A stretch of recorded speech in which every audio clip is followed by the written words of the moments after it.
안녕하세요. 위험물 강의를 담당하고 있는 장지은입니다. 오늘은 제4강 위험물 분류에 대한 일반 원칙에 대해서 저희가 수업을 진행을 한번 해보려고 합니다.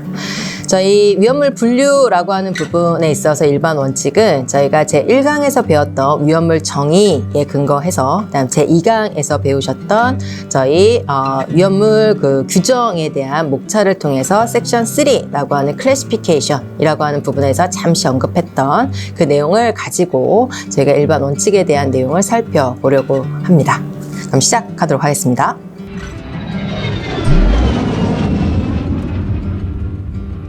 저희 제4강 위험물 분류에 대한 일반 원칙을 하기 위해서는 일단은 저희가 한번 상기를 해봐야 되는 부분이 바로 뭐냐라고 하면 위험물에 대한 정의라고 하는 부분이죠. 그래서 저희가 위험물이라고 하는 아이는 위험물 규정에 따라서 저희가 운송을 해야 한다라고 말씀을 드렸던 부분이에요. 그럼 위험물 규정에 적용이 되어지는 위험물이다라고 하는 것은 저희가 위험물 규정 저희 목차 살펴보셨을 때 섹션 1 정의라고 하는 부분 applicability라고 하는 적용이라고 하는 부분에 있어서 definition이라고 하는 정의 부분에서 살펴보셨던 내용을 떠올려 주셔야 되는 부분인데 그 정의에서 어떻게 저희가 살펴보셨나라고 보면 가지고 있는 해저드가 운송 시 적용하는 분류 기준에 부합하면 위험물이다 라고 했고 이미 분류 기준에 부합이 되어져서 위험물로 선언되어 있는 아이는 당연히 위험물로 운송을 해야 한다라고 말씀을 드렸던 부분이죠.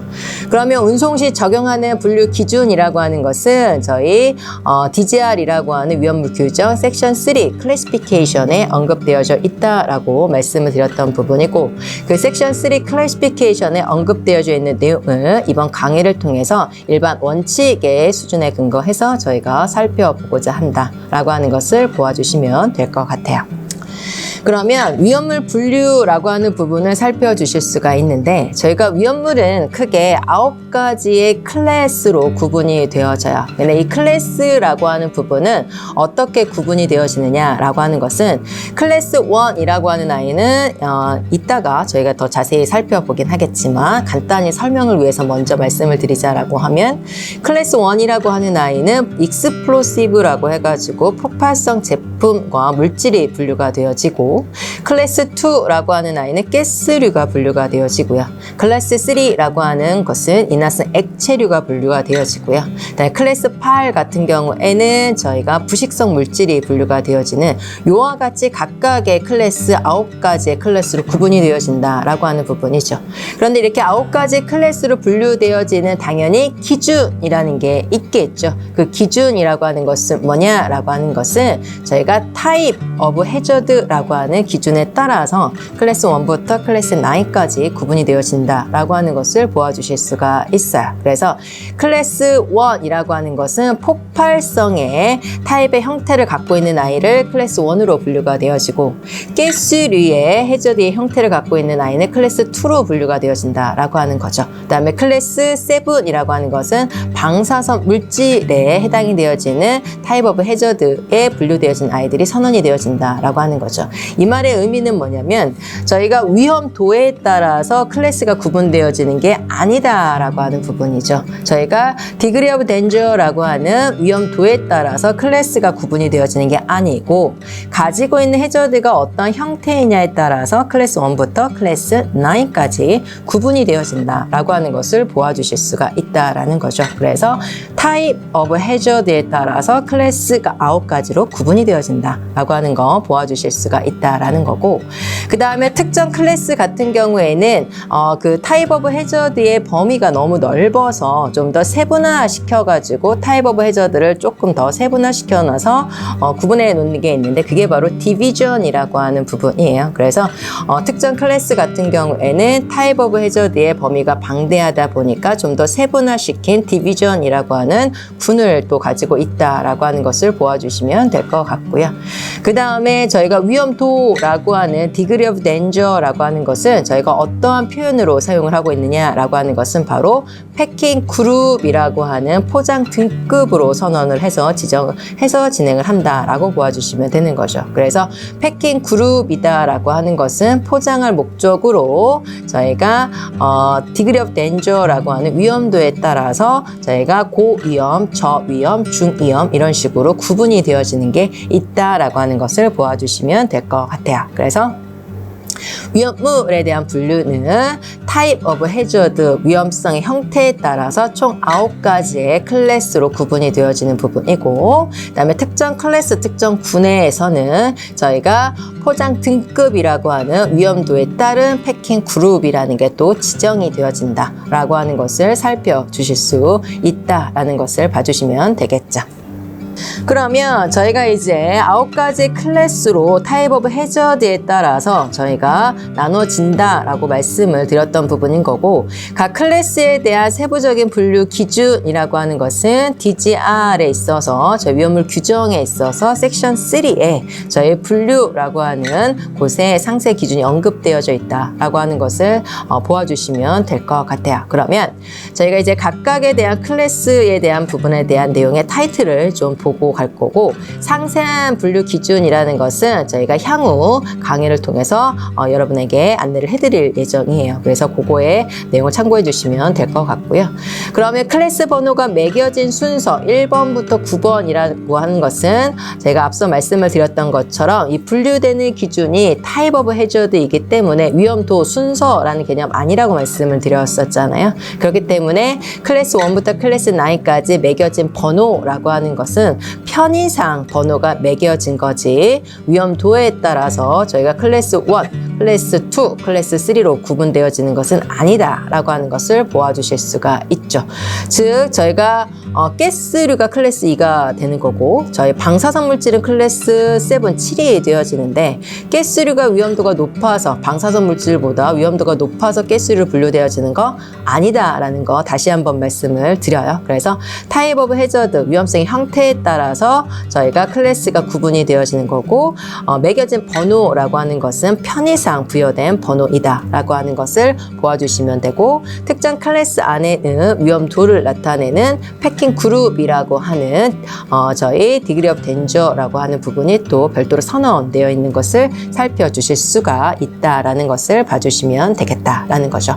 그러면 저희가 이제 각각 클래스에 해당이 되어지는 타이틀을 한번 좀 살펴보고 갈 건데, 클래스 1을 보아주시게 되면 저희가 익스플로시브라고 해가지고 폭발성 물질과 제품이 분류되어진다라고 하는 거죠. 그래서 폭발성의 해저드 형태를 가지고 있는 아이들은 클래스 1으로 분류되어지는 것을 보아주실 수가 있다라는 거고, 클래스 2라고 하는 아이는 가스류라고 해가지고 저희가 가스류의 위험성의 형태를 갖고 있는 아이는 클래스 2로 분류되어짐을 살펴주실 수가 있다라는 거고요.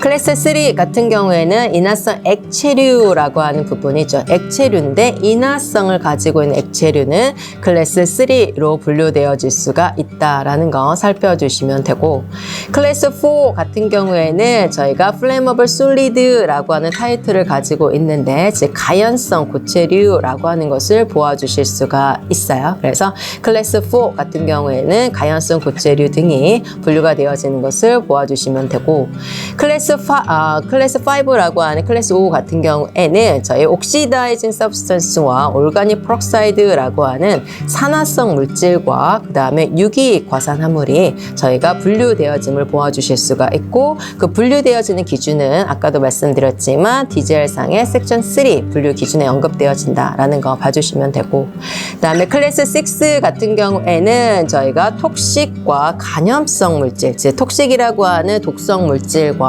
그 다음에 간염성 물질이라고 하는 아이가 저희가 클래스 6에 분류가 되어지는 것을 살펴주실 수가 있다라는 거 봐주시면 되고요.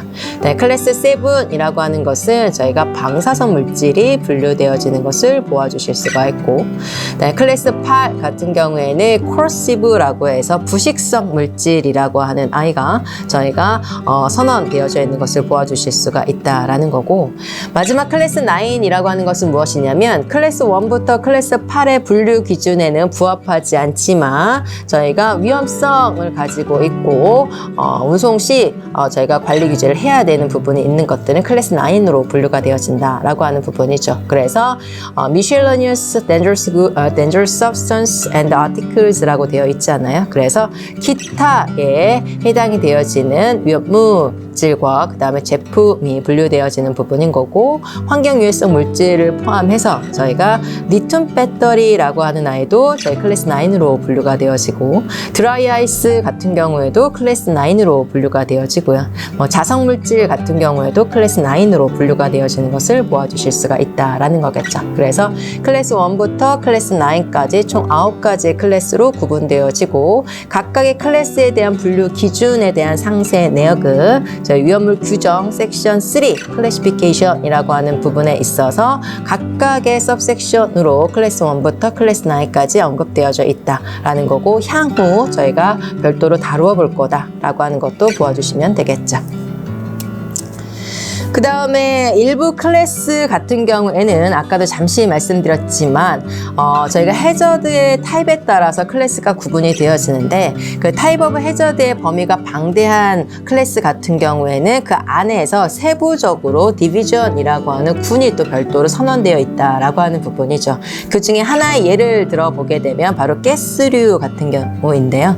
저희 클래스 2 가스류 같은 경우에는 가지고 있는 그 가스류의 해저드가 인화성이냐 독성이냐 비인화성 비독성이냐에 따라서 별도의 디비전이라고 하는 군을 가지고 있다라고 하는 것을 보아주실 수가 있는 거죠. 그래서 인화성을 가지고 있는 가스류 같은 경우에는 디비전 2.1로 저희가 선언해서 관련된 기준이 수립되어 있고요. 그 다음에 비인화성 비독성 가스 같은 경우에는 디비전 2.2로 선언이 되어져 있는 것을 보아주실 수가 있고, 그 다음에 디비전 2.3 같은 경우에는 톡식 가스라고 하는 독성 가스에 대한 분류 기준이 수립되어 있는 것을 보아주실 수가 있다라는 거죠. 그래서 특정 클래스 같은 경우에는 이와 같이 저희가 그 타입 오브 해저드의 범주가 너무 넓어서 그 아이를 좀 더 세분화시킨 군이라고 하는 디비전이라고 하는 부분이 별도로 또 수립되어 있음을 살펴주실 수가 있다라는 거고, 그 예시로서 저희가 클래스 2를 봤지만 나중에 향후 다루어 보겠지만 클래스 1이라든지 또는 클래스 4라고 하는 부분, 클래스 5, 클래스 6 같은 경우에도 다 디비전을 가지고 있는 것을 보아주실 수가 있다라고 하는 부분이죠. 그래서 내용 확인해 주실 수가 있다라는 거고요. 그 다음에 포장 등급이라고 하는 것은 아까 이미 말씀드렸지만 저희가 포장할 목적으로 해당되는 물질의 위험도에 따라서 패킹그룹 1, 2, 3로 나누어 본다라고 말씀을 드렸던 부분이죠. 그래서 패킹그룹 1이라고 하는 아이는 저희가 하이 덴저라고 해서 고위험도를 의미하는 부분인 거고, 패킹그룹 2라고 하는 것은 저희가 미디움 덴저라고 해서 중위험도를 이야기하는 부분이고, 패킹그룹 3 같은 경우에는 저희가 로 덴저라고 해서 저위험도를 나타낸다라고 하는 것을 보아주시면 될 것 같아요. 그래서 이러한 패킹 그룹이라고 하는 것은 물질에 부여되어진 경우이고요. 제품에는 패킹 그룹은 지정되어 있지 않다라고 하는 것을 보아주실 수가 있고, 모든 클래스, 모든 디비전에 패킹 그룹이 지정되어 있는 것은 아니고요. 특정 클래스, 특정 디비전에 한해서 패킹 그룹이 물질에 한해서 제공이 되어지고 있다라고 하는 것도 보아주시면 될 것 같아요. 그래서 이번 강의에서는 저희가 위험물은 총 9개의 클래스로 분류되어지고, 그 다음에 위험도에 대한 부분은 패킹 그룹이라고 하는 내용으로 지정이 되어진다라고 하는 일반 원칙에 대한 부분을 살펴드렸고요. 향후 저희가 분류에 대한 부분은 각 클래스별로 좀 더 세부적으로 살펴볼 기회가 있으니까 그때 더 자세한 내용은 보는 걸로 하도록 하겠습니다. 그럼 이번 강의는 여기에서 마무리를 하는 거고, 다음 강의에서는 제가 위험물 취급을 하는 자 같은 경우에는 반드시 교육 훈련을 받아야 된다라고 말씀을 드렸던 부분이잖아요. 그래서 그 교육 훈련과 관련된 부분에 대해서 여러분과 같이 다루어 보는 걸로 하도록 하겠습니다. 이번 강의도 수고 많으셨습니다. 다음 강의에서 뵙도록 하죠.